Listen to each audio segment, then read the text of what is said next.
जय श्री कृष्ण, राधे राधे। एक समय की बात है, एक बार माता पार्वती भगवान शिव से कहती है, हे प्रभु, मेरे मन में एक शंका है, कृपया मेरा मार्गदर्शन करें। तब भगवान शिव बोले, हे देवी, क्या है तुम्हारी शंका? कृपया बताओ, तुम्हारी शंका का निवारण करके हमें प्रसन्नता होगी। तब माता पार्वती कहती है, हे प्रभु, जब कोई मनुष्य मृत्यु के बाद तुलसी पत्र का जल अपने मुख में पाता है तथा रोज तुलसी में जल देने से क्या होता है तथा उस मनुष्य को कौन से फल की प्राप्ति होती है? तब भगवान शिव कहते हैं, हे देवी, तुमने जो प्रश्न पूछा है वह समस्त मानव जाति के कल्याण हेतु अत्यंत उपयुक्त है। हे देवी, तुलसी पत्र से संबंधित मैं आपको एक पवित्र कथा सुनाता हूँ। आप इस कथा को ध्यान से सुने। तब माता पार्वती कहती है, हे प्रभु, मैं इस कथा को पूरे ध्यान से सुनूंगी और लोक कल्याण हेतु इस कथा का प्रसार भी करूंगी। तब भगवान शिव कथा सुनाना आरंभ करते हैं। हे देवी, गंगा तट के किनारे एक भील परिवार रहता था, जिसमें 5 भाई अपनी बहन के साथ रहते थे। उनके माता पिता किसी बीमारी के कारण गुजर गए थे। बहन सबसे छोटी थी और वह मेरी बहुत बड़ी भक्त थी। वह हर दिन सुबह तुलसी में जल चढ़ाती थी, नित्य रूप से पूजा पाठ करती थी। ये 5 भाई हर रोज जंगल में जाकर शिकार करते थे और जो भी मिले उसे घर लाकर पकाकर खाया करते थे। उनका यही नित्य काम था और बहन घर के सभी काम करके भाइयों की सेवा करती थी, उनके लिए खाना बनाती थी। फिर एक दिन उसका एक हाथ एक चाकू से मछली को काटते हुए कट गया और उसके हाथ से खून बहने लगा। तो उसने जब उस रक्त को दीवार से पोंछना चाहा तो सोचा कि अगर भाइयों को इस बात का पता लगा तो उन्हें बहुत कष्ट पहुंचेगा। अगर कपड़े से पोंछ लूं तो वह भी उनकी नज़रों से नहीं बच सकता है। इसलिए उसने उस रक्त को मछली में ही डालकर मछली को पका लिया और जब रात को भाइयों ने मछली को खा लिया तो वे भाई उंगलियां चाटते ही रह गए। उन्हें वह खाना बहुत पसंद आया। फिर सबसे बड़े भाई ने बहन से पूछा कि आज खाने में क्या मिलाया है जो इतना स्वादिष्ट बना है, तो उसने कुछ भी नहीं बताया। फिर अगले दिन खाने का स्वाद पुराने जैसा ही था। इसलिए बड़े भाई ने बहन को कसम देकर पूछा कि कल रात्रि उसने खाने में क्या मिलाया था। तब बहन ने अपने हाथ से रक्त के बारे में अपने भाइयों को बता दिया। तब बड़े भाई के कुटिल दिमाग में एक बुरा ख्याल आया कि क्यों न हम अपनी बहन को ही मारकर खा जाएं, क्योंकि उसके रक्त की चंद बूंदें ही इतनी स्वादिष्ट थी, तो फिर उसका मांस कितना स्वादिष्ट और मुलायम होगा। अगले दिन बड़ा भाई अपनी वह कुटिल योजना सारे भाइयों को बताता है और सबसे छोटे भाई को छोड़कर सारे भाई राजी भी हो जाते हैं। तब बड़ा भाई अपनी बहन की हत्या करने की साजिश करता है। दूसरे दिन वे सभी अपनी बहन की शादी कराने हेतु उसे दूसरे गांव चलने के लिए मना लेते हैं। फिर वे सभी अपनी बहन को रास्ते की एक छोटी सी गुफा में ले जाकर उसे बांध देते हैं और उस पर बाणों से वार करना शुरू कर देते हैं। तभी उस स्त्री ने मन ही मन ईश्वर से प्रार्थना करते हुए कहती है, हे प्रभु, अब आप ही मेरी रक्षा करें। तब एक चमत्कार हो जाता है। सबसे बड़ा भाई बाण तो चलाता है लेकिन उसका निशाना चूक जाता है और बार बार प्रयास करने के बाद भी उसका निशाना बार बार चूक जाता है। फिर दूसरे भाई भी एक एक करके बाण चलाते हैं और उन सभी का निशाना चूक जाता है।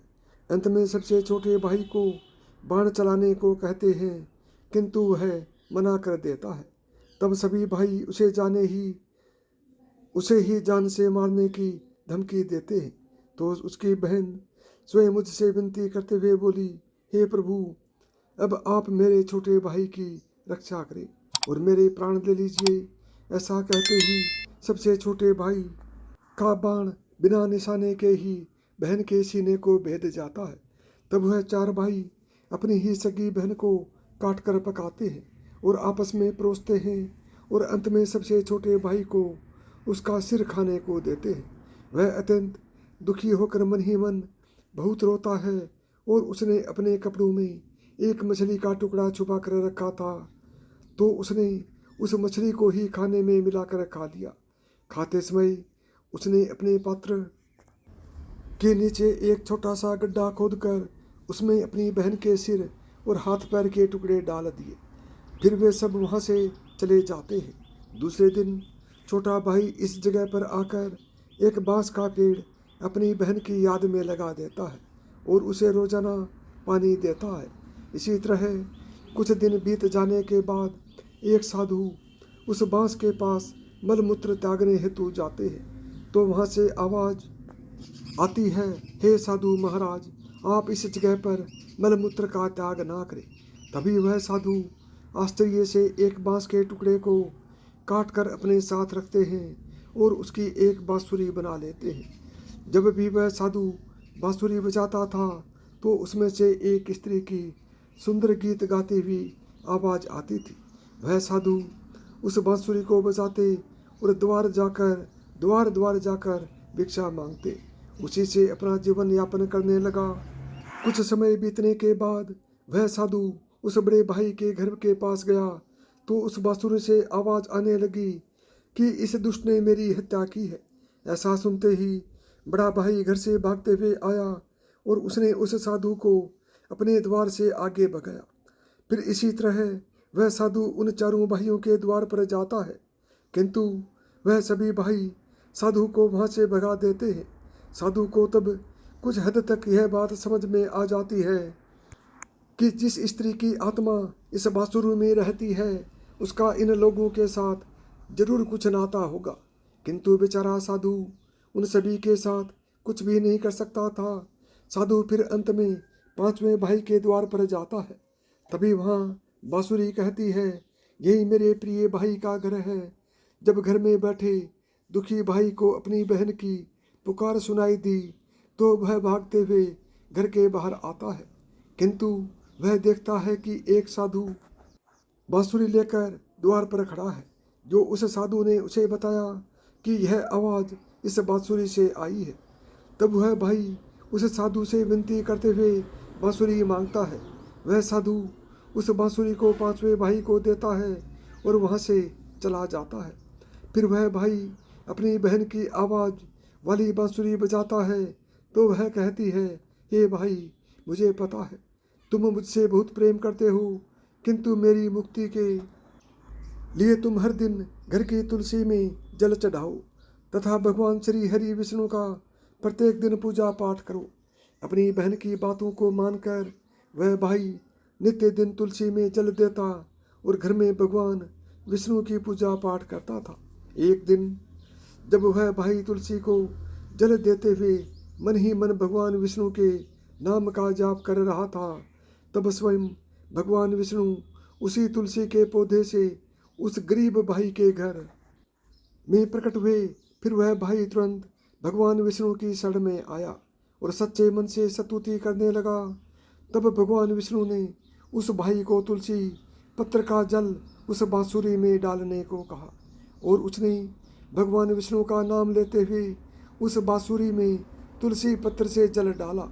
भगवान विष्णु के आशीर्वाद से उस स्त्री का पुनर्जन्म हुआ, जिसके बाद वह स्वयं उस बांसुरी से बाहर आ गई। तब उन दोनों भाई बहन को भगवान विष्णु ने तुलसी के संबंध में महत्वपूर्ण ज्ञान दिया था। फिर भगवान शिव कहते हैं, हे देवी, वह ज्ञान अब आप भी ध्यान से सुनो। तुलसी को देवी लक्ष्मी का ही रूप माना जाता है। तुलसी में हर रोज जल चढ़ाने से जीवन की सभी परेशानियां दूर होती हैं और सुख शांति आती है और धन का लाभ होता है। तुलसी में जल चढ़ाते समय चंदन का तिलक लगाना शुभ माना जाता है।